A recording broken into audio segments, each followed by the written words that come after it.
Você sabe qual é o próximo grande mangá da Jump? Eu sei. Olá, nós e sejam bem-vindos ao Casca de Nós. Eu sou o Fred e acompanho semanalmente todos os novos mangás da Shonen Jump. Inclusive já fiz alguns shorts desses lançamentos, então chequem lá os shorts, quem não assistiu. E se você já viu os shorts, não se preocupe que eu vou fazer algo diferente aqui. A ideia aqui desse novo formato de vídeo do canal é fazer o compilado de todas as novas histórias da Shonen Jump e falar de cada um deles dando uma nota e um review, um curto review, assim como uma recomendação ou não. Então se você gostar deste novo formato, deixa o like e vamos acompanhar esses mangás, né? Começando com o favorito da revista, Tenmaku Cinema. O cinema de Tenmaku, numa tradução livre, é dos mesmos criadores de Food Wars, Shokugeki no Soma. Tenmaku Cinema conta a história de Hajime Shinichi, um mega cinéfilo que é incapaz de produzir um filme devido ao seu grande amor pela arte. Ele é tão crítico de si mesmo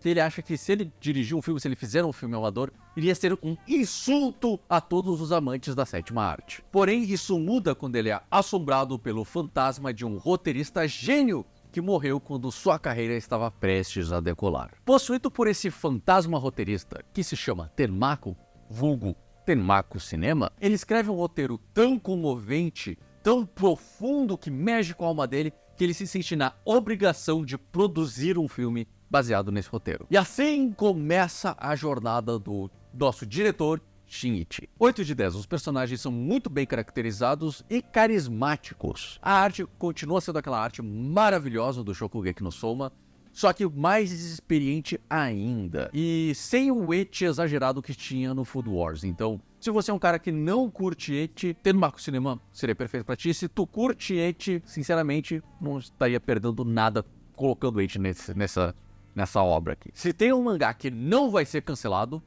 é esse. E se você curtiu Bakuman, lembram de Bakuman? Tenmaku Cinema tem uma pegada bem próxima, só que ao invés de ser com mangakas, é com produção de filme. Mas se o que você gosta é algo menos cult, se você prefere romance, Renai Hatobito, ou como o Viz Media traduziu, My Girlfriend Gives Me Goosebumps, conta a história de Haruka Kawatsuchi, um jovem que caiu da janela do apartamento quando era criança, mas milagrosamente sobreviveu. Desde então ele busca por algo que vai fazer o seu coração bater tão forte quanto aquele dia, mas absolutamente nada faz o coração dele bater como foi aquela experiência de quase morte. Isso é, até ele conhecer Kiseki Tokano. Tocando aonde? Uma yandere. E se você não sabe o que diabos é uma yandere, eu vou explicar bem rapidinho aqui. Sabe aquela pessoa que fica stalkeando a pessoa amada, que fica checando no celular o tempo todo onde ela está, o que ela está fazendo, com quem está fazendo, inclusive como fez? Que te olha torto só de receber um eu te amo da mãe ou uma ligação da irmã. Yanderes podem ser tanto garotos como garotas, geralmente são garotas,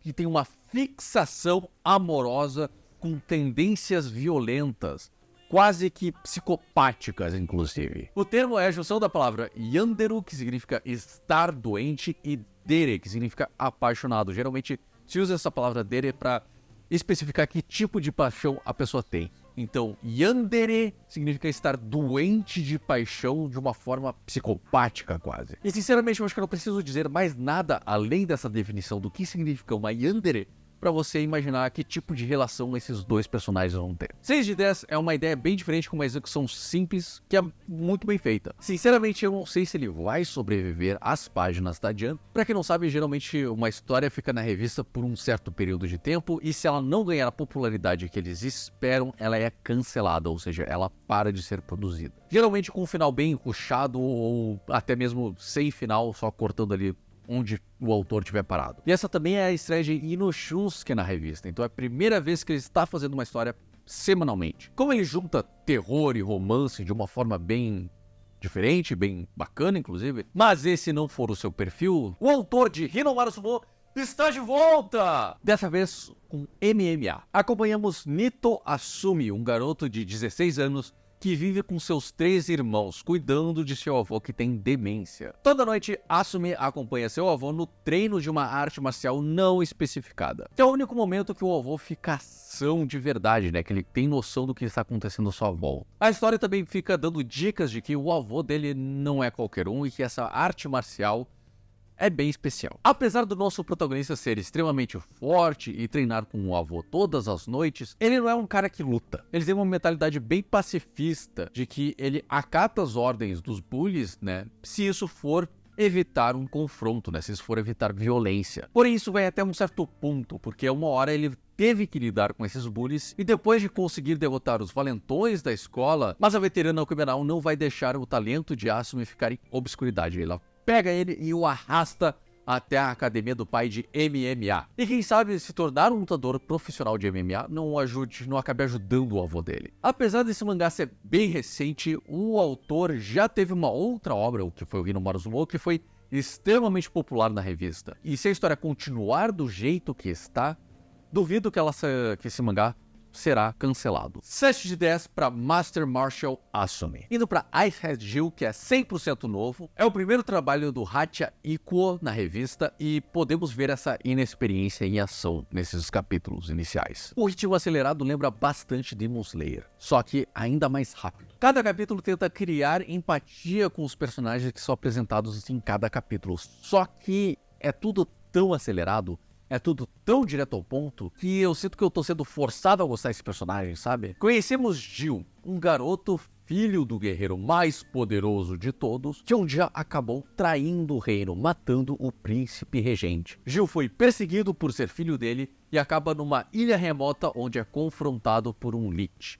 um espírito maligno que possui um corpo humano para causar terror. Jill acaba derrotando esse Lich facilmente com um machado que o pai dele tinha dado a ele, e agora ele tenta desvendar um mistério por trás dessas criaturas, ao mesmo tempo que tenta limpar o nome do próprio pai. Isso tudo foi no primeiro capítulo, e sinceramente eu acho que ele devia ter dividido esse primeiro capítulo em 3, para criar um vínculo maior com o personagem, com o protagonista, e embarcar nessa aventura no terceiro capítulo. Assim a gente iria se familiarizar mais com o personagem, porque eu realmente não entendi muito bem qual é a do protagonista nesse primeiro capítulo, ao mesmo tempo que iríamos saber mais de como é as lendas, né, envolvendo o Lich, de como é a cultura desse universo. Ele realmente tenta ser um Demon Slayer com uma pitadinha ali de Nanatsu no Taizai, mas acaba sendo nenhum nem outro. Ele não consegue nem criar a escala de poder de Nanatsu, e nem fazer a empatia que Demon Slayer consegue fazer com que a gente tenha. 4 de 10, o que tá carregando essa história definitivamente é a arte do mangá, mas eu acho que tudo tá tão corrido,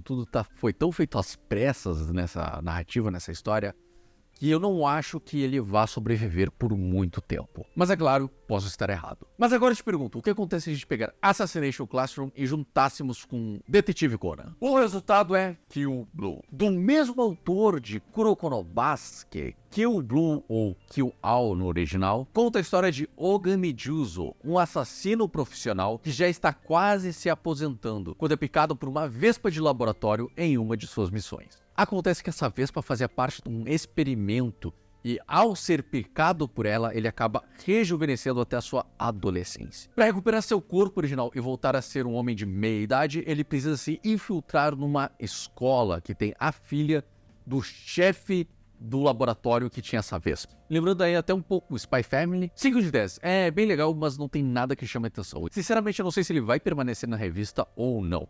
Os cenários são bem genéricos, que não tem nenhum detalhe, não tem nada que chame atenção, não tem uma caracterização do cenário da escola, é só uma escola qualquer, mas os personagens são bem caracterizados. Vou continuar acompanhando, mas tenho zero expectativas com essa história.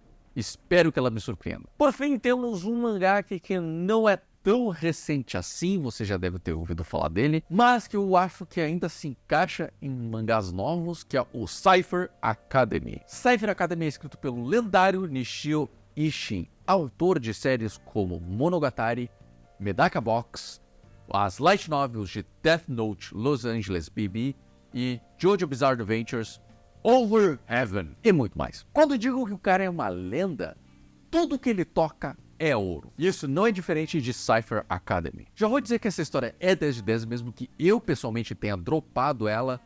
Eu dropei por um motivo muito específico. Que se você não conhece as obras de Nishio Ishin, ele é um autor que gosta muito de brincar com palavras. Frases com duplo, triplo, quádruplo sentido, sentidos ocultos, brincando inclusive com a pronúncia e leitura dessas palavras. Até o próprio pseudônimo é um joguinho de palavras, porque se você pega Nishio Ishin e inverter, tu lê Nishio Ishin. É um palíndromo que se chama isso. Então confia, vai. Lê a Cypher Academy, que tenho absoluta certeza que é o ouro isso aí. Mas se você não confia em mim e quer saber a sinopse dessa história, Cypher Academy é uma escola para decifrar, criar e quebrar códigos. Iroha é um dos primeiros garotos a entrar na escola, que antes era só de mulheres. Só que ele entrou apenas para cobrir uma cota de um garoto por sala. E assim ele não tem a mesma capacidade que as suas colegas que passaram a infância inteira, desde criancinhas, quebrando códigos. Mas tudo muda quando uma cientista dessa escola cria um óculos que o ajuda a visualizar os problemas. Então os óculos não resolvem o problema para ele, apenas ajudam ele a visualizar de forma mais espacial.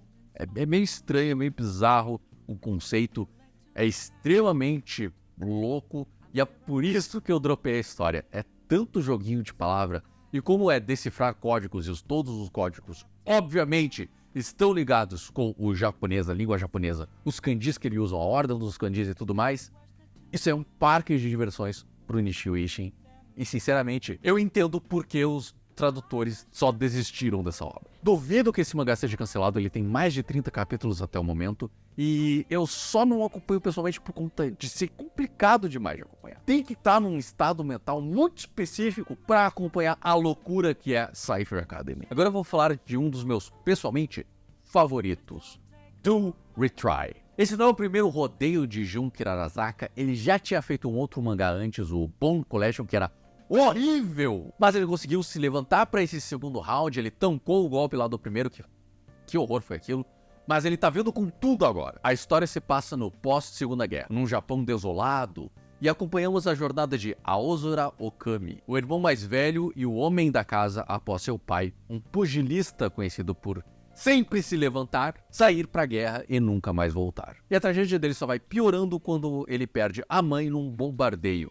E agora tem que cuidar da irmã mais nova que contraiu tuberculose. Então aqui a empatia pelo personagem vai lá no talo. Apesar dele ser fisicamente mais fraco que os outros garotos da própria idade, ele acabou tendo o coração do pai. Ele não desiste nunca, ele sempre se levanta, não importa quantas vezes a vida surra ele, não importa quantas vezes outras pessoas vão surrar ele. Então ele é atingido por desgraça atrás de desgraça e ele levanta, ele se reergue com um sorriso no rosto, ainda mais motivado a continuar avançando para frente. Isso acabou chamando a atenção da máfia, que o contratou para participar de torneios de boxe clandestinos. Do Retry é um claro reflexo da própria experiência do autor na indústria de mangás. E ele é a prova de que um autor pode fazer algo extremamente horrível e algo extremamente emocionante ou extremamente bom, logo em seguida uma coisa depois da outra. Estou dizendo isso porque eu já cansei de ouvir, tipo, eu não vou ler esse mangá porque o autor tinha lançado esse outro mangá aqui antes e eu odiei esse outro mangá, então não vou gostar desse outro. Bullshit! 10 de 10, não tem mais nada shonen que isso. E esses são os novos mangás da Shonen Jump. Será que vai ser algum anime dessa lista? Lembrando para deixar o like se vocês gostaram desse novo formato de conhecer esses mangás que ainda estão longe de ter uma adaptação de anime. E se tiver tempo, diz aí nos comentários qual desses aí você mais gostou. Mas se você não gostou de nenhuma dessas opções, eu vou deixar aqui um vídeo com outras opções. Se você não conhece o canal, também te convido aqui a clicar nesse vídeo para conhecer melhor o canal. Muito obrigado por ter assistido o vídeo até o fim e lembre-se, as árvores somos nós.